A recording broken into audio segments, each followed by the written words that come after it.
Yay! Time for another awesome villains, lame heroes. This is like my favorite topic. So Yeah, that's fun. you start with villains that you love. Okay, Akaza from Demon Slayer. He's probably one of my favorite demons, even though I hate him a lot for killing Rengoku. Mm-hmm. But I also love him a lot because he's super awesome. I love his design, the way he looks. I like the way he talks, just his attitude. It's fun. I like his character too, although I do kind of find it hard to love him fully because of Rengoku. The movie made me super emotional. I loved Mugen Train. No, the movie was super great. I thought they did it really well. Demon Slayer, as far as animation goes, is awesome, obviously. But yeah, I really liked the movie. I thought it was really well done. But I agree. It is. At first, I thought I'd just hate him forever, but it's hard to hate him. I just really like his character. Sometimes when there's a villain that's really funny or just charismatic, in a certain way, it's just I just you can't help but love him a little bit. So I would say he's my favorite demon. I've read the whole thing. I like his backstory. And all of them, they go into kind of all the backstories of all the demons, but I think I like his the most. But I think that helped just with his character too. Other than the fact that he killed Rengoku, there's one other part. I guess this might be a spoiler for people if you haven't read the manga, but when he actually does fight with Tanjiro again later, I was a little disappointed in how the fight actually ended. But then I feel like I also know what the mangaka was trying to do and where he was going. It didn't make me not like his character as much. I just was a little disappointed in that moment. But my next one would be Hidan from Naruto. I just have to say I have a little mixed because he killed Asuma, and Asuma is my husband. That's the thing. It's hard. There's all these villains that I love, but they always kill people. He is a good villain, though. It is sad. I was really sad when Asuma died. But the thing is, he's so funny. I just was always laughing when he was on screen. He's all giddy and gets excited about it. I don't know. It's just so fun. I like characters like that. So when there's a villain that's funny, kind of outgoing and ridiculous and weird too, I like those kind of characters. I was also really glad when Shikamaru killed him. Yeah. I wasn't sad. I wanted Shikamaru to go take him down for sure. You enjoyed it. But I really enjoyed, I really enjoyed his character. I guess he never actually dies. He just gets that's chopped up and buried in the deer. Well, they said maybe because he still has to eat, and they're what are you going to eat? So maybe he eventually. That's true. Maybe his immortal body did talk about. I don't know. True. Yeah, they do talk about he'll just lay down there forever, which maybe he does. But that's what I hope happened to that jerk. That would suck. But I agree with you though that he's very likable. He is. As a viewer, it's really enjoyable to watch him. On screen for sure. I definitely did like him. I have to jump to Hunter x Hunter and talk about Illumi Zoldyck because he's so weird and he's super mentally disturbed. The way he treats and deals with Killua.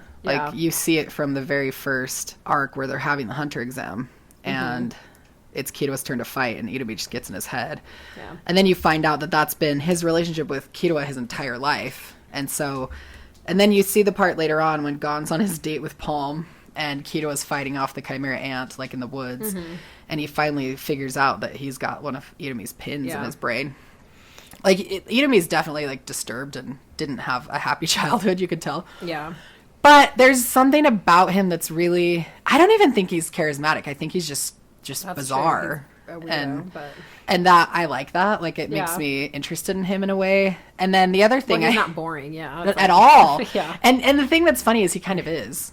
As a person, his personality is kind of boring, but that makes him a really interesting character. Yeah. And his long, flowy hair and his huge, scary eyes, that just kind of, they're not even scary, but the fact that they're so blank and uninterested makes them really freaky. Yeah.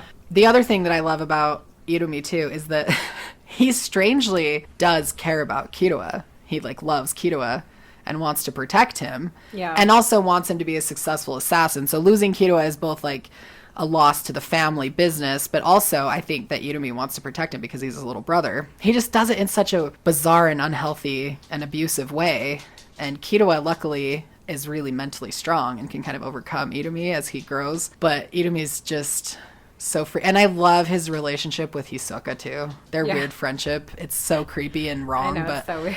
it's so like delightful for me to see them interact with each other. And one of the best things that Illumi does is the way he makes decisions, like when Hisoka asks him to help out with the spiders, and Irumi's answer is like, oh, I've known you a little longer than Kuroro. I guess that's fine. Yeah. Like, I can be there for you. He's just, like, you never know Yeah. when he's going to stop being a friend and just...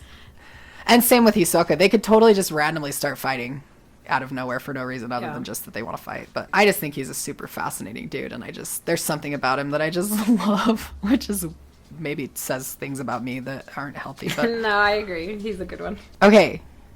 This is super cliche, but we've never mentioned her, so I'm just going to get this person out of the way as a hero that I hate Okay. really quick. And that's Yep. Sakura-chan from Naruto. And here's the thing. She does get better throughout the show. And by the end, she's kind of on the team of people that I like. Like, I'm okay, she's been loyal to Naruto and like the Leaf Village and, but she hasn't been loyal to the Leaf Village necessarily. Like when Sasuke wanted to leave, she wanted to leave with him. Like she would rather be with Sasuke than be a member of the Leaf Village. And I do think she like matures over time and overcomes that a little bit. But I never fully like embraced Sakura as like a hero because, well, there's a lot of reasons, but the beginning part of the show, she's like super useless. Yeah. And then and here's the thing, I think it's just because Kishimoto doesn't really like write female characters very accurately, and so I think it's partly the writing. Yeah. But I mean, it's always the writing. None of these people are real. Right. I'm just saying. One of the main reasons I dislike her is just she really serves no purpose on Team 7 until she becomes... No, it's true. It's boring. A medical... But here's the thing. She only chooses to be a medical ninja because she literally doesn't have anything else to do. Right. So... She's like, I want to be useful. I'm going to do the medical field. I'll heal the boys while they fight, which is fine. That's a great... like. Well, you do need someone to heal. Yeah, for sure. But I have issues with her too. Yeah. And she just is so in love with Sasuke, and it just does not make sense. Like, first of all... No, it doesn't. If the boy that you love... is just instantly reacts like you're annoying, then you're kind of like, oh, well, we're not the same. Like, you already kind of back off, right? Like, yeah. And then she just insists on loving him more and more. Well, like, the more he treats her poorly, the more she loves him, which is really, really just... And then he tries to kill her. Well, right. He tries to kill her sensei. Yeah. He's fighting with Naruto the whole time. He becomes one of Orochimaru's people in order to, like, become stronger. He kills people. Like, I just think Sakura being in love with Sasuke is stupid. So... No, I agree. The extent that she goes with it. Yeah. Like, it's okay to still love someone and to still have feelings like that, but not let them, like, drive who you are and what you do with your life. Like, true. Well, and the fact that they actually end up together in the end is so bizarre and twisted. Like, can you actually imagine having your husband have, in the past, like, tried to kill you? I don't know that you would ever sleep comfortably. Like, you would be happy in ways that are really shallow and freaky. I mean, if Reiner was like in love with me but tried to kill me because I was an island devil, I'd maybe forgive him. I'm just kidding. But don't you think you would still be a little freaked out by like sleeping next to Reiner if you were one of the aliens from the island? Yeah, no, that's like not happening. I'm just kidding. I do think you're right that you can have feelings for the person, but you're not going to make choices based on those feelings. You're just going to suppress them and deal with them. Well, right. The message of never giving up on people is a good one to an extent. Mm-hmm. But at some point, you have to give up on people who don't want to be helped. And a lot of people don't see it as help. They see it as like a disturbance to their way of life. And so I think to tell people, if you have a Sasuke in your life, don't give up on them. Continue to believe in them. That's really unhealthy. I guess she didn't end up being fast, but I just don't like Sakura.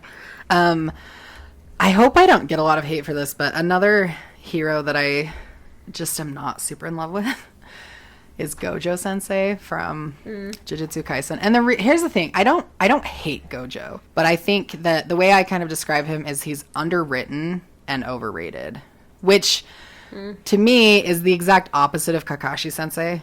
And that's the fact that Kakashi is so well developed and he's so subtle in his actions and in his wisdom and all of that stuff that he becomes so real. I feel like Gojo's like the opposite, where like he's not developed a lot, but he's super overpowered.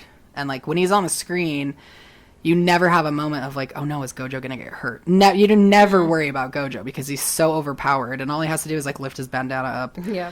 And he wears.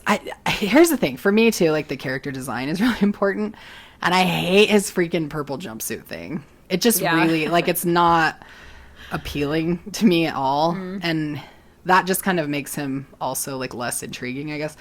And I've been surprised by the fact that he's so popular because I just don't really get it.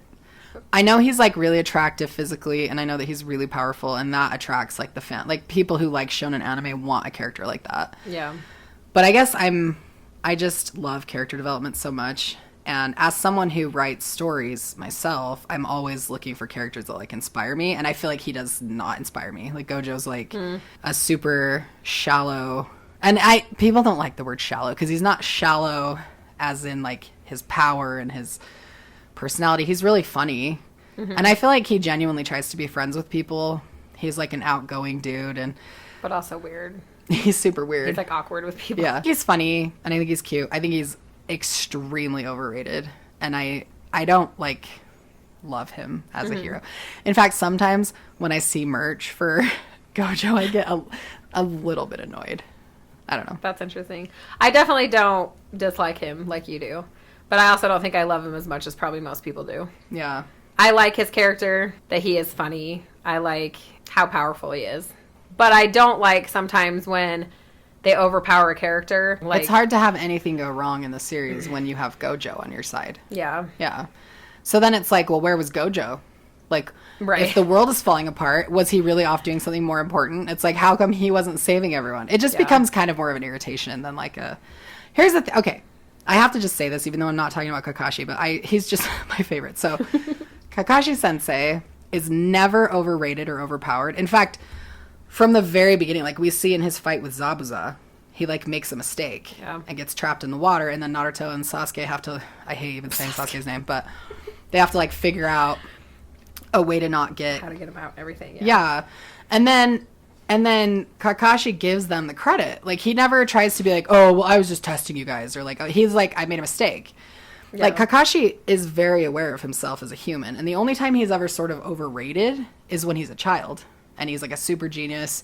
And he's a prodigy. And all of his ninjutsu is like advanced and all that stuff. But then what ends up happening to him throughout his life, like the trauma of losing your dad that way and your entire squad, Minato, Obito, Rin, everybody that he was like surrounded by ends up dying in like a tragic way. And the trauma and the depression and the guilt that you would feel over that, you would have to be like a mad prodigy in order to like overcome that kind of stuff and still be as powerful and dedicated as Kakashi is. And you worry about Kakashi. Like when Kakashi's in a fight, you worry about him because you don't know if he's going to win or not. And it's like, yeah, he's powerful. He has a history of being in the war. He's like known as like the copy ninja. There's a lot of stuff about him that makes you feel like, go Kakashi, like you're so powerful.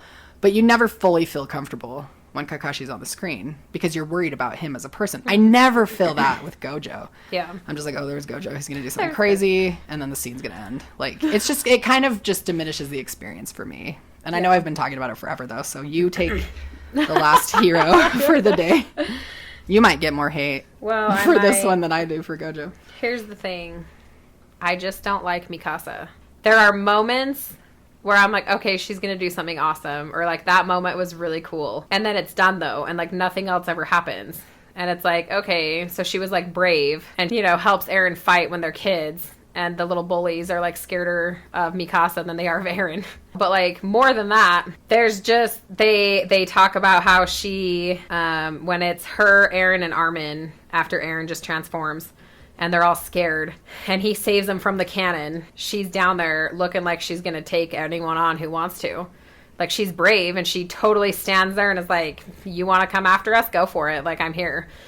And it's cool. Like, I like the attitude and being able to fight. They say she's as strong as 100 soldiers. And I'm like, well, show me that she's as strong. She's an Ackerman. She's supposed to be like Levi. And never once do I ever feel like she's even close to being on the same level as Levi. Like, not even close. And there's always, I mean, I get people make mistakes and things happen. But first of all, she is like weirdly and wildly obsessed with Aaron. And in some ways, I'm like, I get it, man. Like, I love Aaron too. It's You're fine. obsessed with But him too. like, not.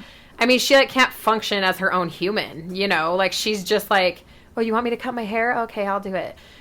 You want me to do this? Great. Like, I'll do this. Or like, it's too much. She even joins the scouts just to be with him. Right. She like literally follows him, and he's like, I don't want you to. And she's like, I'm kidding. Like, I realize his mother died, and maybe he needs people to like help remind him to like eat his food. But like, no, you know what I mean? Like, it's just, I did not like the way she treated him and the way she would act. And then with the fighting, there were some cool parts she had. Like, I loved the speech she gave at the beginning after Aaron, you know, gets eaten, and Armin's like crying like a baby, of course, because that's what he does. And Mikasa gets up and gives this speech about, I'm gonna go, I can fight all the Titans myself. They have to go refill their gas. And she gives this speech about, you know, being able to fight. And if you can do it, you win. And if you can't, you lose. But you can't win without fighting. Like, that whole speech that she gives on the roof, I loved it. And I was like, oh, she's going to be a great character. Like, I was all excited. That was one of the first few episodes. I think it was like within the first 5 or 6 episodes, you like see that, and it's awesome. And then she does take down some of the Titans there, but nothing crazy. I was expecting a lot from her. And I loved her bold attitude as far as like, you come after me, I'm like gonna fight you. And some people are scared of that. Like, we saw the dudes like, oh, she's like as strong as 100 soldiers. Like, we shouldn't, this isn't a good idea, you know, and he doesn't want to. And it's like, that's fine. But then nothing else ever happens. I don't know. Like, even, so the female Titan, when Aaron gets captured and she goes after him to try to save him. And Levi catches up with her at that point, after the Levi squad has been wiped out. And he's like, our mission is to save Aaron, not to kill the female Titan. Like, the mission is literally just to, like, retrieve Aaron and get out of there. Yeah. And Levi gets injured because of her, though. It's not because, I mean, I've heard people blame Aaron for that. And I don't know why. I, like, don't understand. Aaron, here's the thing. He was running away like the Levi squad wanted him to. They were like, go, we need you to get out of here. And he was gonna. She literally wipes out the Levi squad. And Annie is going after Aaron next. Aaron is like 3 feet in front of him. It's not like he's actually like away. He was gonna get captured either way. He had to like fight. He wasn't that far. He saw the Levi squad die. It's not like he was really far ahead. Like, Annie knew where he was. She was gonna go get him. So he turns to fight, which is what he should have done anyway. And then he does get taken away. But Mikasa is the one who is like, oh, even though I know Levi just gave me like really good advice, I'm gonna pretend like I'm gonna be able to kill Annie right here because I think I'm awesome. So here I go to try to kill her. Levi, obviously, because he's Levi Ackerman, which again, Ackerman, like why is Mikasa not like that? So she tries to kill Annie. Levi stops Annie from actually killing Mikasa, and that's when he gets injured. I thought she had potential to be awesome. There's moments when she stands up to Annie, you know, in the training, and Aaron has this flashback, and he's like, why am I thinking about this? Like, who won that fight? And we don't ever find out who won the fight. At the campfire later on, after the 4-year gap, and Annie comes out of her crystallization, they're at the campfire, and Mikasa doesn't back down. She's not scared of her. Like, she has such cool moments to be this, like, freaking awesome character. And then it's just ruined for me. Like, she doesn't actually do anything cool. I like Mikasa, but I do agree that if you're going to say a character is worth 100 other characters, you've got to be able to show that. And it's more like she just works well with the rest of the team. Everyone's kind of on a level playing field. But Mikasa does, everybody talks about how strong she is, so you have to kind of assume there are things that happen off camera, I guess, that camera off outside of like the shown story that she does that are impressive. But yeah, I mean, trying to picture Mikasa taking down the Beast Titan doesn't make any sense. Well, no, she couldn't. Yeah. But Levi literally in 30 seconds destroys the living crap out of him. Like, Twice. It's so, right, Yeah. And he took the female Titan down, and I think if Levi's objective was to actually kill her, he would have then. But his objective was just to get Aaron out of there and rescue him. Right. But he takes her down in a matter of like 5 seconds. Levi's definitely more powerful than Mikasa. I agree with you. No, he is. It's like Though I insane. They're don't not, like, the hate same. her. I do wish that Mikasa had more of her own personality, because there is an obsession with Aaron that becomes I know, it's weird. almost annoying, where it's like, okay, have thoughts that don't have to do with Aaron now. It's like Right. time for you to like, and if you think about the fact that she lost her parents and then was almost sold into the black market on the same day, I mean, that's true. and Aaron saved her from that, that's like, you would feel a devotion to that person. But in a devotion in a to maybe way. keep them protected, but not be like a psycho. It's not just about protecting him. she's like weird. It Like, makes it's her not- seem unstable in a way that It's doesn't not, like like, add to attractive her to character me. as a Like, powerful yeah, soldier. it's So just- a lot of people, Mikasa's like their favorite character, and Yeah, that's it's totally weird. fine. It's weird. I don't actually like dislike her. I just think there are things about her character that become kind of irritating after a while, like her obsession with Aaron. It's like, we get it. We get Arigato. it. Yeah, that scene was super uncomfortable for sure. It's just weird, but anyway. Cool.